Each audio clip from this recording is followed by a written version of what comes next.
श्री कृष्णा, जय श्री राधे। कैसे हैं आप सब। आज मैं आप सबके लिए कार्तिक मास महात्म्य का 20वां अध्याय लेकर आई हूँ। आओ सुनते हैं। ओम नमो भगवते वासुदेवाय। राजा पृथु ने कहा, हे देव ऋषि, इसके पश्चात युद्ध में क्या हुआ तथा वह दैत्य कैसे मारा गया? कृपा करके उस अद्भुत कथा को मुझसे कहिए।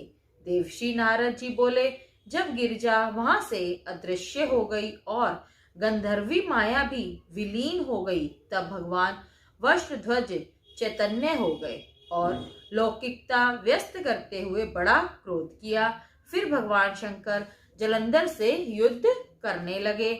जलंधर शंकर जी के बाणों को काटने लगा, परंतु जब काट ना सका तो उसने माया की पार्वती बनाकर अपने रथ पर बांध ली, जो शुंभ और निशुंभ द्वारा विद्यमान थी और विलाप कर रही थी। तब अपनी प्रिय पार्वती को इस प्रकार कष्ट में पड़ा देखकर लौकिक लीला कर देखते हुए भगवान शंकर प्रकट जनों की तरह व्याकुल हो गए और उन्होंने अग्निपुंज की तरह भयंकर रौद्र रूप धारण कर लिया। अब उनके रौद्र रूप को देखकर कोई भी दैत्य उनके सामने खड़ा होने में समर्थ न था और सब भागने छिपने लगे।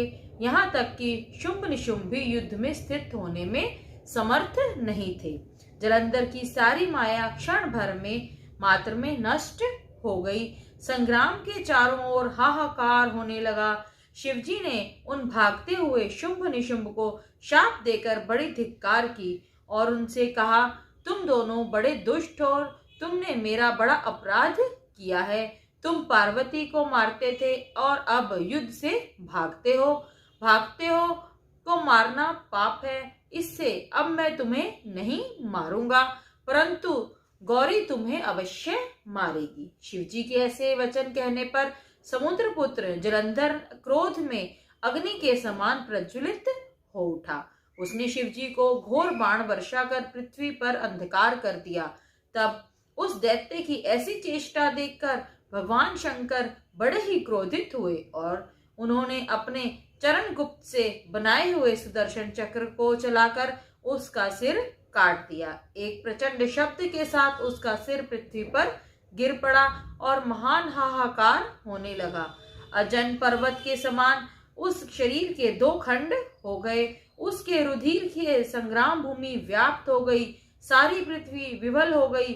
शिव आज्ञा से उसका रक्त और मांस महागौरव में जाकर रक्त का कुंड हो गए और उसके शरीर का तेज निकल शंकर के जी के तेज शरीर में वैसे ही प्रवेश कर गया जैसे कि वृंदा का तेज माता गौरी के शरीर में प्रवेश हुआ था।